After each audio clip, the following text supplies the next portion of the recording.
Late in the summer of 1972, a teenage girl left her home in a quiet New Jersey suburb. She said she was going to visit a friend. The distance wasn't far. She didn't carry a bag or pack for anything more than an afternoon. It was warm that day. The sun hung low, the sidewalks were dry, and nothing seemed unusual. No one who saw her could have imagined it would be the last time. Her home remained untouched. No signs of a struggle.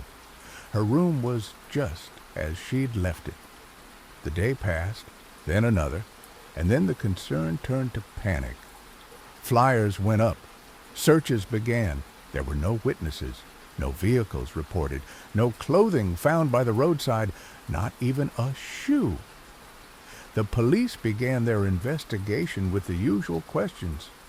They looked into friends, neighbors, boyfriends, even teachers. The trail led nowhere.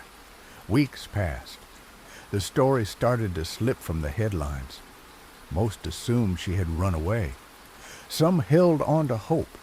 Others didn't speak about it at all. But in the 6th week, a clue surfaced. Not from a search party, not from a tip, but from a dog.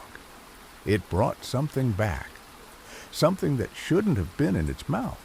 And what followed after that was far stranger than anyone was prepared for. Police returned to the area with volunteers. It led them to a spot high above the town, where brush and broken rock surrounded the edge of an abandoned quarry. The ridge had a name locals didn't use in polite company.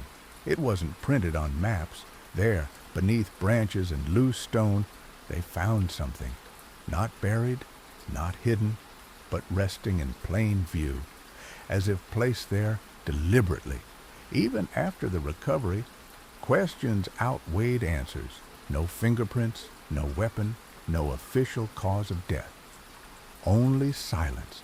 There was no indication she had fallen. There were no broken limbs. There was no sign of violence on the surface. But the arrangement of the scene suggested intent. Objects placed around her that no one could explain. The newspapers covered it briefly. They listed the facts, but left out the speculation. Police offered no motive, no suspects, no direction for the public. But within the town, people were already talking.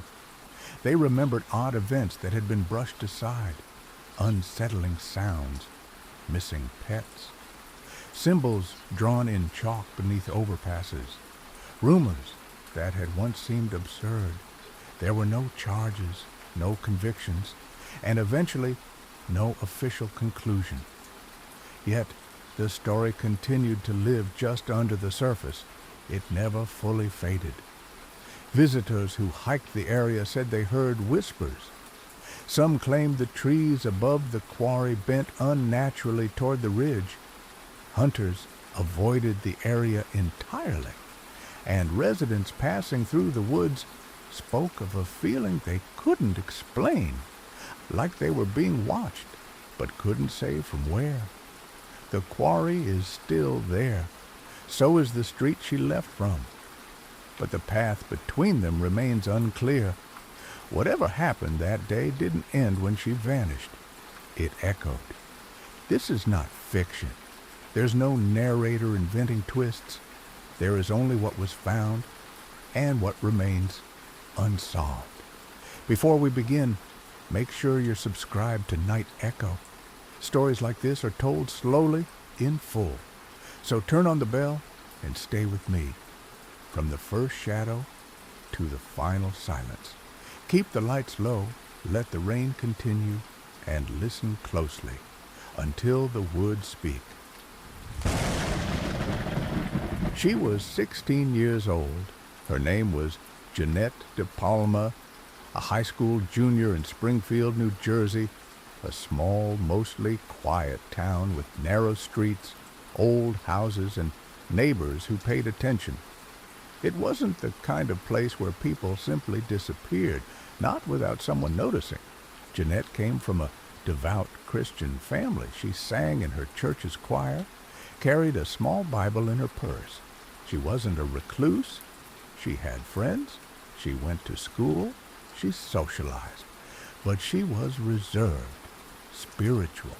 She stayed close to her mother. On August 7th, 1972, Jeanette told her mother she was going to visit a friend. She left her house on Clearview Road sometime in the early afternoon. She didn't pack a bag. She didn't seem nervous or upset. She just walked out the front door. She never came back. When she didn't return that night, her family grew worried. By the next morning, they began calling around, friends, classmates, neighbors. No one had seen her. No one had spoken to her that day. She hadn't arrived at her friend's house. She hadn't been seen at the train station. She wasn't with anyone people could name. On August 8th, Jeanette de Palma was officially reported missing. The police began looking quietly. There was no panic yet, no sense of foul play. She was a teenager. Some officers thought she had run away, but her family pushed back hard. They told police she wasn't like that. She didn't have a history of acting out, and if she had planned to leave, she would have said goodbye. Something felt off. Her room was untouched. Her Bible was gone, taken with her. But there was nothing else missing. No notes, no signs of distress. Still, the case remained low priority. She was 16. She could have left on her own. There were no signs of a crime. Then came the rumors. A girl from a nearby neighborhood claimed to have seen someone walking along the edge of the woods. Possibly Jeanette. She wasn't sure. The timing didn't line up exactly, but it was enough to raise questions. A few kids whispered she might have taken the path that ran behind the old Houdile quarry. It wasn't a well-lit area. It wasn't safe. Others began speculating about strangers, suspicious cars, people who didn't belong in town. None of the leads turned into anything solid. The sightings were inconsistent. The timelines didn't match, and there was still no physical evidence. Weeks passed. Her case grew colder. Flyers began to come down. The newspapers turned their attention elsewhere. The police had no suspects, no witnesses, no proof of where she had gone. Her family refused to let it go.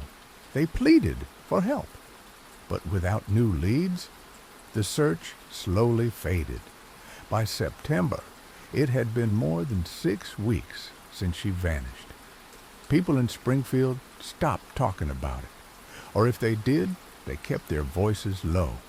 But something was coming, and it didn't start with a breakthrough.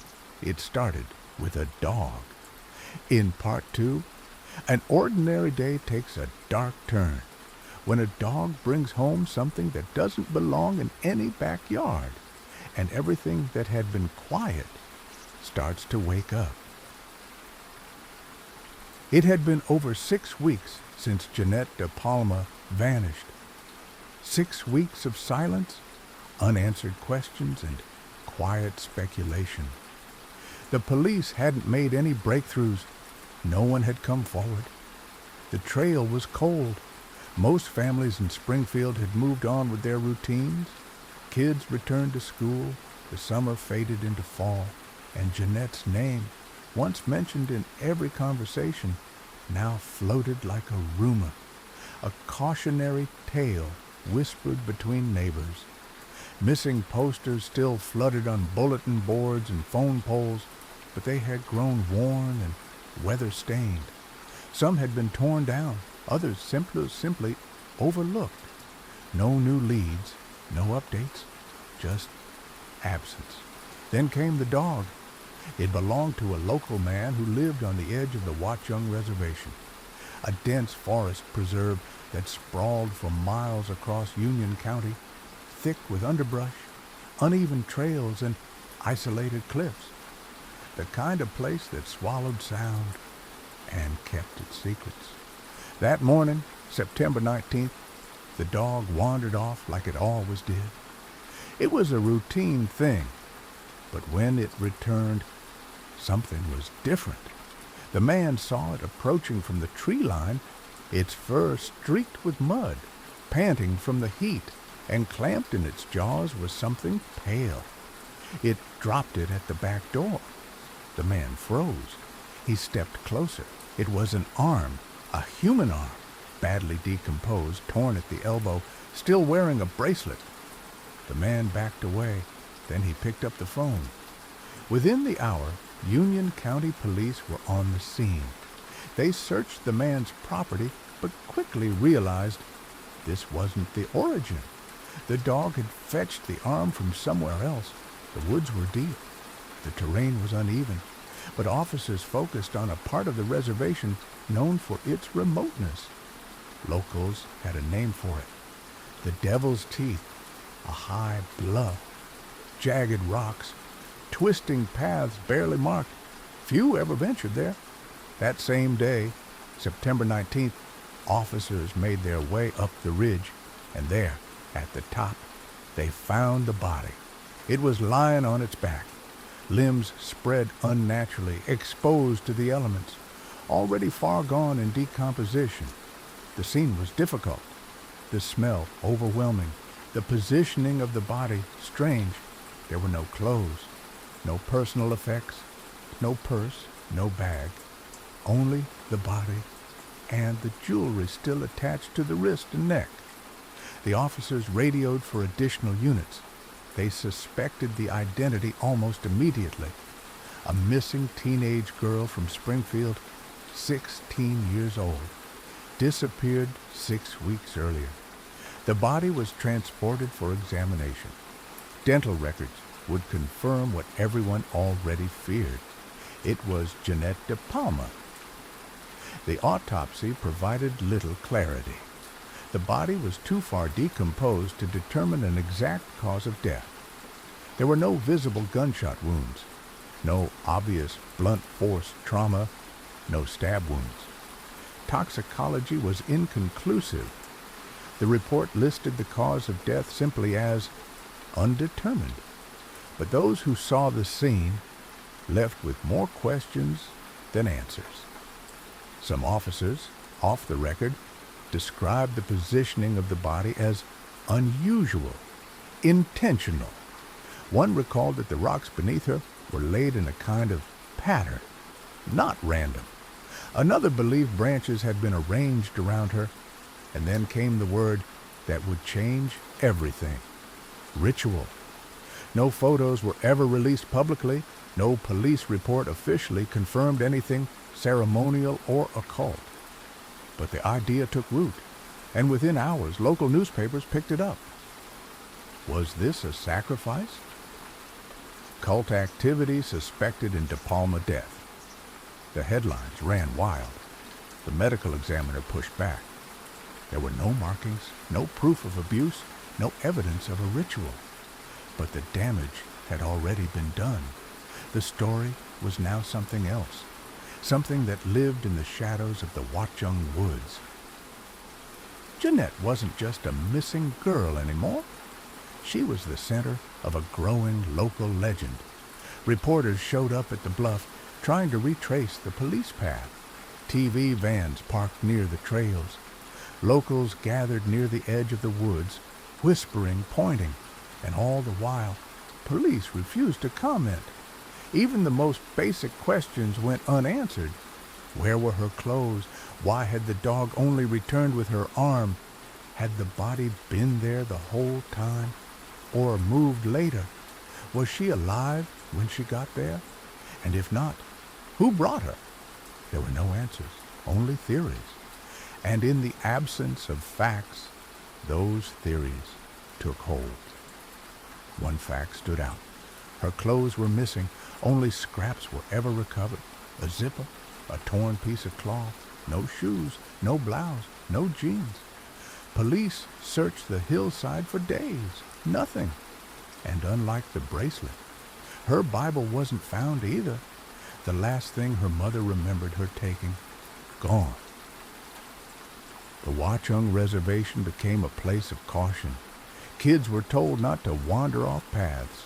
Church groups canceled retreats. Some families wouldn't even walk the trails anymore, not after hearing what was found at the top of that ridge. And then it got worse. More rumors, whispers of pentagrams, of mutilation, of animal bones arranged in circles, but none of it was ever confirmed. None of it appeared in the police file. None of it came from the coroner. Still, it became the truth that people believed.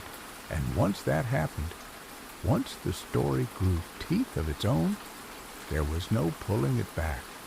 Jeanette had been found, but no one felt peace.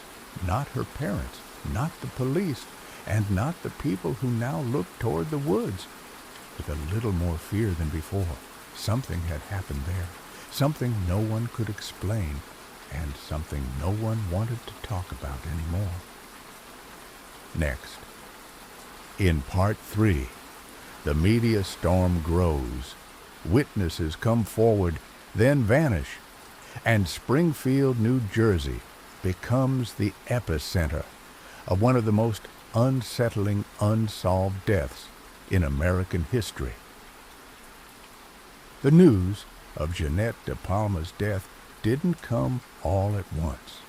It unfolded in pieces, unsettling, incomplete, and impossible to ignore. First came the confirmation that it was her, that the body found on the bluff, exposed and decayed, belonged to the missing girl who once walked the streets of Springfield, a daughter, a classmate, a face on a flyer now replaced by a name in the paper. But what followed was stranger, not statements, not official answers. Instead, whispers. They started in living rooms, in church basements, in hallways at school. Parents spoke in hushed tones. Teenagers passed rumors between lockers, and local reporters began chasing a story that felt just out of reach. The details that made it to print were real. A 16-year-old girl had disappeared on her way to visit a friend. Her body had been found in Watchung's reservation, on a remote cliffside known to some as the Devil's Teeth. There was no clear cause of death, no obvious trauma, no suspects. But those details weren't what people talked about. What they talked about were the other things. The things not confirmed, the things not denied.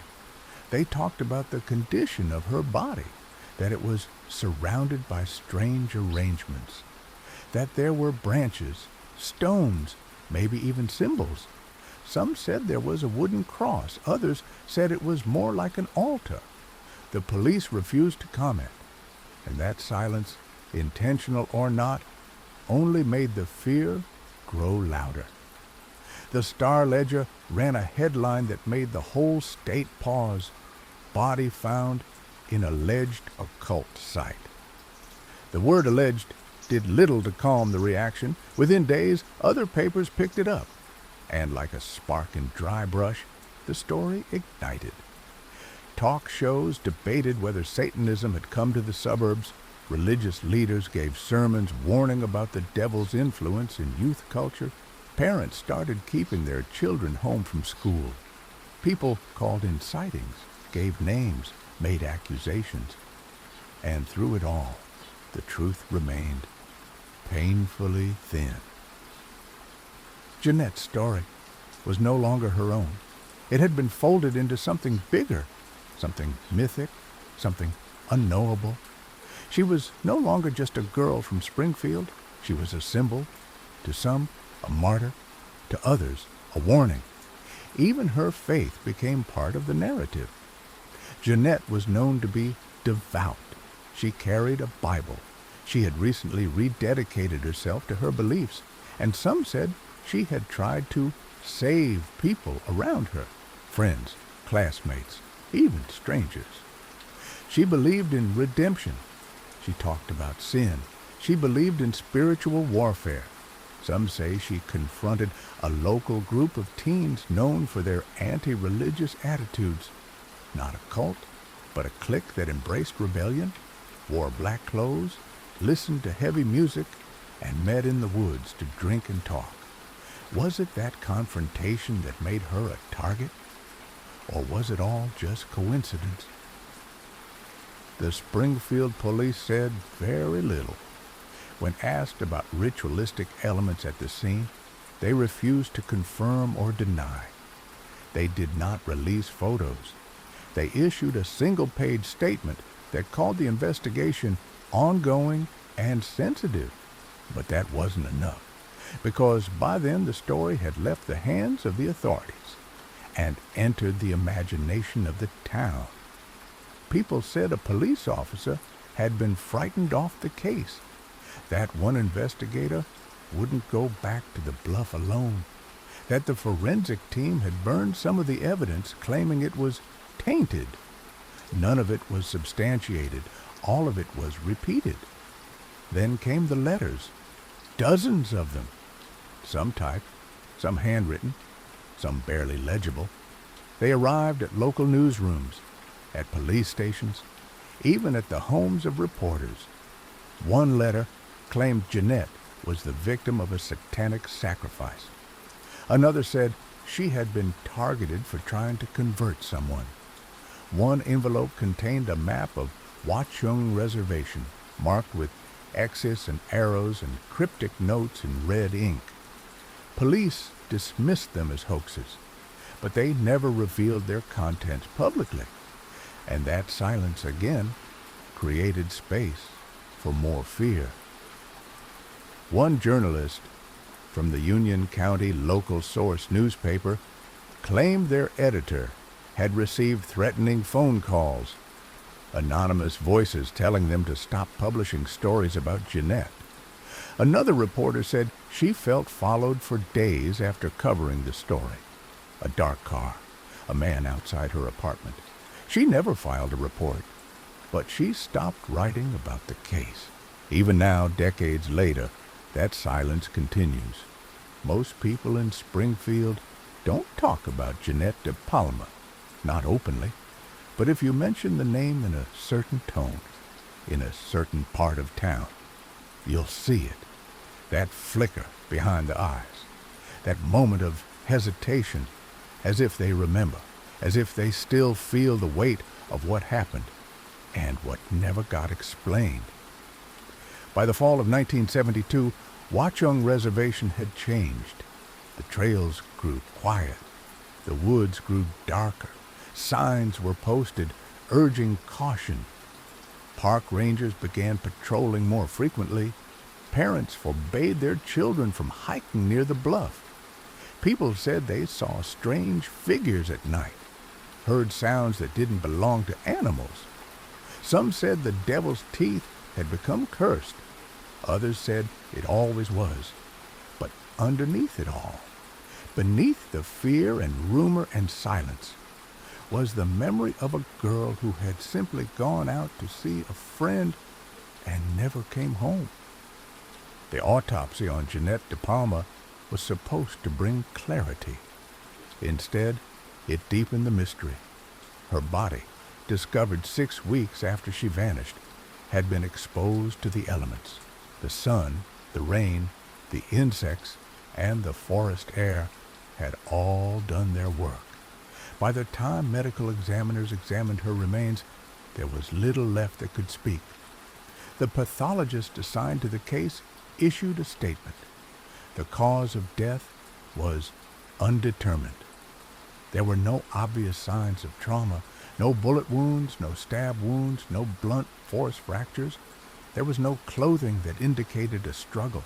No defensive wounds could be identified.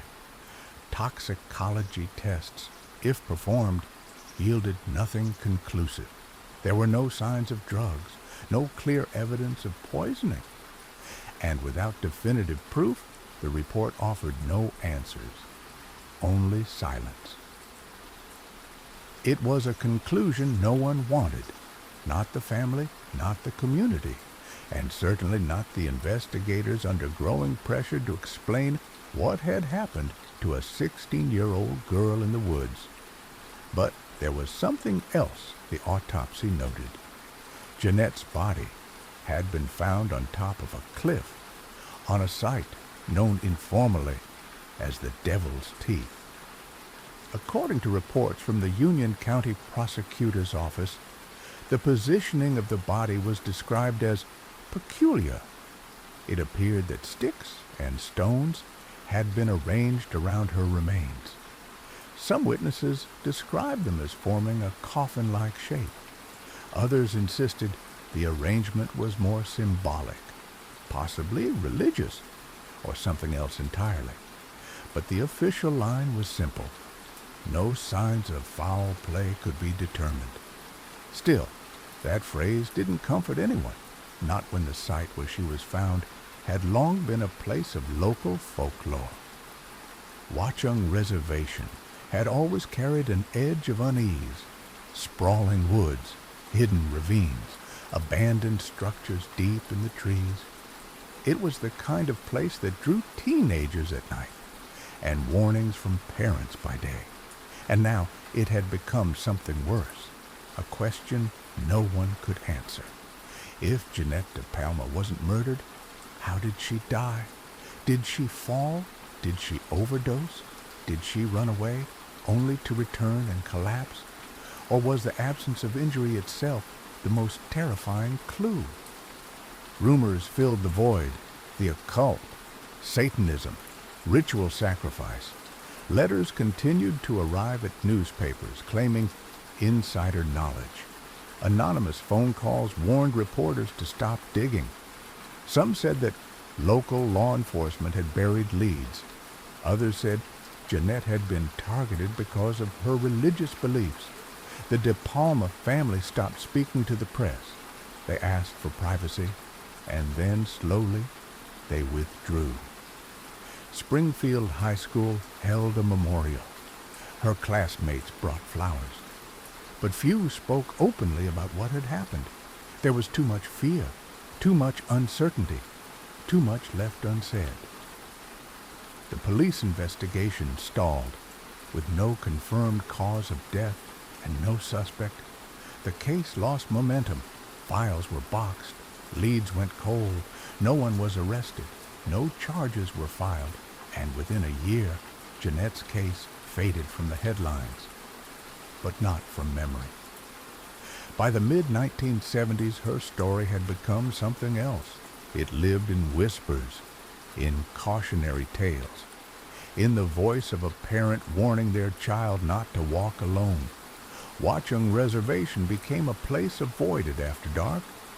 Local teenagers spoke of shadows in the woods, strange sounds, the sense of being watched. Jeanette's story bled into the fabric of urban legend. It became impossible to separate fact from folklore. Some said her ghost still walked the trail. Others claimed animals refused to cross the bluff where she had been found. None of it could be proven, but no one could disprove it either. And then the records vanished. In the decades that followed, journalists and documentarians tried to revisit the case, but key files were missing. Some had been misplaced. Others were destroyed. The original police reports, autopsy photos, crime scene documentation, gone. Whether by accident or intention, much of the official record had been lost. What remained was memory, newspaper clippings, and the pain of a family who never got answers. Even today, more than 50 years later, Jeanette De Palma's death remains unsolved. Her name still circulates in true crime forums. Books have been written, podcasts recorded. But the core of the story has never changed. A girl disappeared, a body was found, and everything else is shadow. Years passed, and still no one could explain how Jeanette De Palma died. Her case didn't disappear, but it didn't move forward either. The files sat or vanished somewhere in the background. The grief was private. The whispers continued, and in time the trail went cold, but not everyone forgot. In the 1990s, a handful of journalists tried to revisit the case, One reporter, Mark Moran, co-founder of Weird NJ magazine, began digging. He had heard the rumors: satanic sacrifice, cult gatherings, a girl who disappeared and was left as some kind of warning. What started as a curiosity turned into something stranger, because the records weren't there.